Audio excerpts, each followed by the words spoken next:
Hello guys and gals, and welcome back to another episode of Haunted Gaming. This time we take a look at an Elder Scrolls IV Oblivion creepypasta called The Hist Hallucination. I was a temporary project director for Bethesda's game development department for a short period of time during the launch of their fourth installment to the Elder Scrolls saga, Oblivion. From early 2004 until its release in the spring of 2006, my team and I were responsible for quest storyboarding and design, mapping out and detailing each quest objective, any necessary story component, and of course, the reward. One quest in particular has had me regret I've ever been a part of that team. Even the executive producer, Mr. Todd Howard, admits that this wasn't something he could ever imagine happening to a game like this.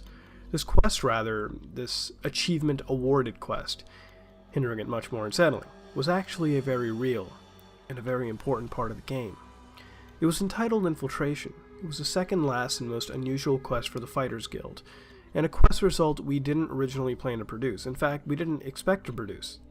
In case you've never played the game, the faction's quests follow a league of fighters who are hired to perform jobs, involving a great deal of fighting, as the name suggests, and after you further yourself through the guild, you learn about a group called the Blackwood Company, who are stealing members from the guild and performing jobs created almost out of thin air. Here's where things start to get bizarre. For the quest, you are told to pose undercover as an interested recruit for the Blackwood Company to learn their secrets. We as a team had already agreed that this is how we wanted the quest to begin, but it's been a recurring nightmare for us from what follows. Once you become a member, you're tasked with your first assignment of eliminating a few goblins from a town just north of Leowin. We sat in the boardroom for an hour rallying ideas until one of us suggested that we add a hallucinogenic substance for the sole purpose of the quest, loosely named Hist sap. For the quest, you are given it as a gift to drink for your first mission, unknowingly ingesting the rare hallucinogen. Before you know it, you're in the village and tasked with killing the goblins. Now, I don't know why exactly we decided to go this direction, but we wanted to create such an abnormal, unsettling mission.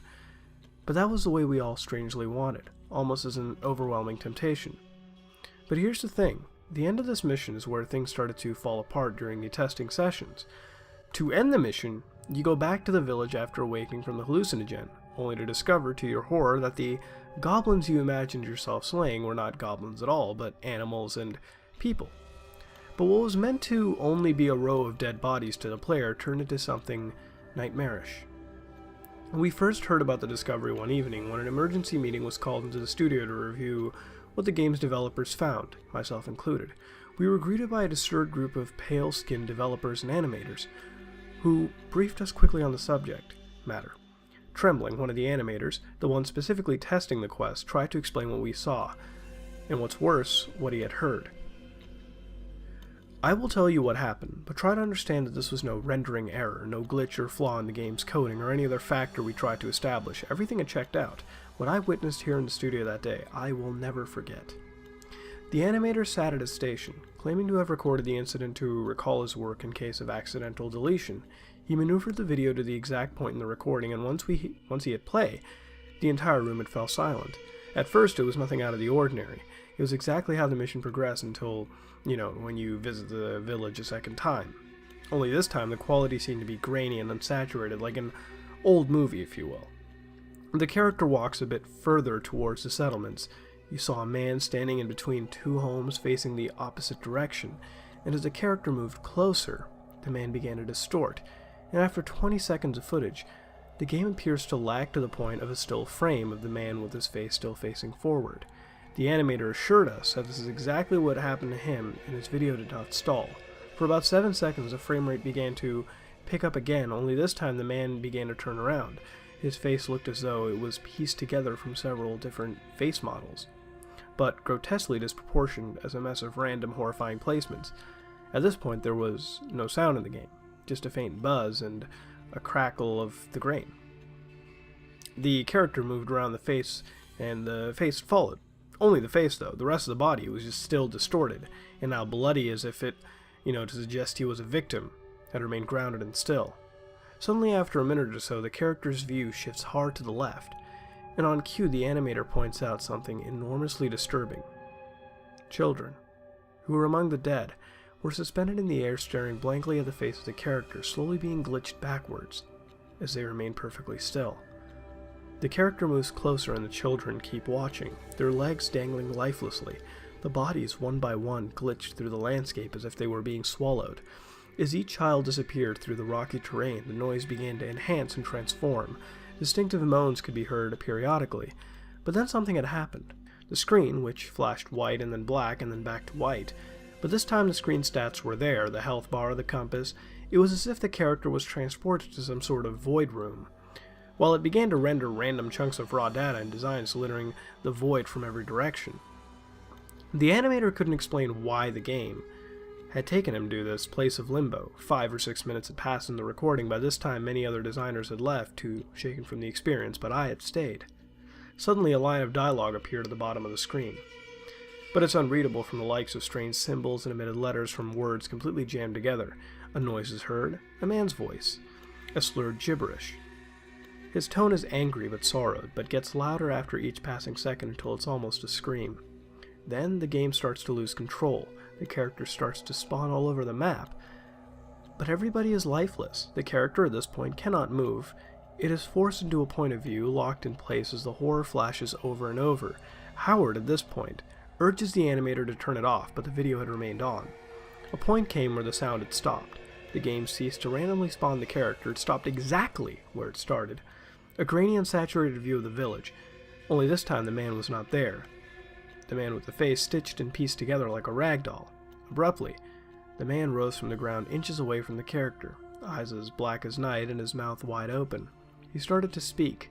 "You did this," over and over. His speech turning to shouts, and his shouts to screams, repeating without the movement of his mouth. "You did this. You did this."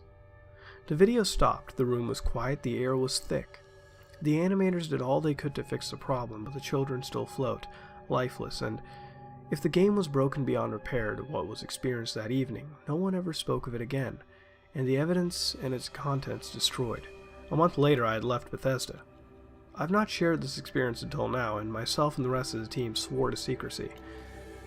But I felt this needed to be shared. I've never looked or touched the game again. And that was another Elder Scrolls pasta. And if you ask me, there's some of my favorites, and this one was okay. I mean, it did feel like Squidward Suicide with the similarities in exposition style and other common themes, but other than that, it was pretty standard to me. Now, the exposition was cool in a way that it was presented. You know, it was a temp worker on the game team, and although it had some cliches, it was bearable and it started off good. But before we get further into it, we have to address the problems with this, the length. What made Squidward Suicide, and bear with me, I'm going to mention that one a lot, that creepypasta good was the build-up and pacing, and that justified its length since it kept you on your toes and kept its tone throughout. This just starts and pretty much ends, and unlike Squidward Suicide, which was grounded in reality, yes, reality, I mean, it was crazy to think what was going on in that episode, but it still kept itself grounded in reality on the context of what it was building itself around. This one, however, remains questionable all the way throughout. For one, the team getting, together and one of the animators showing off recorded footage. Now it is recorded footage of the game, and it's understandable why we can't see the footage because it would be in the vaults of Bethesda's greatest and lulziest stories ever. But here we have a video that just makes us question if this is really occurring and if it can happen. I know development can go anywhere in video games, and some of the stuff is really possible through mods for Oblivion, but it's still kind of questionable. Another thing to mention, even when characters are brought up, such as a stitched-faced man, as I'll dub it, were never really elaborated to me, I felt. I mean, I think they were just brought up for, raising this dramatic fanfare, and they really weren't given the proper build-up and really exposition they needed. Then the kids were brought up in this, and unlike Squidward Suicide, where it was creepy because of subject matter used, SpongeBob SquarePants, what it based itself around is. See, if you throw in like dead people, gore, and all that kind of stuff, it's not automatically creepy. What it's based around makes it creepy. By adding it to SpongeBob SquarePants in that manner, a kid show, putting that kind of stuff, it really kind of matches and it hits closer to home than, say, something over here, where it's brought up, but it's really just for shock value, and you can tell. And that ultimately keeps it from being creepy and really just annoying. Now, I know I brought up Squidward Suicide a lot, and you can't deny the similarity is strong, and honestly this was okay, but it was lacking and confusing. In the end, I ask you, what would you rate this creepypasta, and what would you change to make it better? This has been another episode of Haunted Gaming, and if you like what you saw, then like, comment, and subscribe. This is me, Mudaharan. I am out.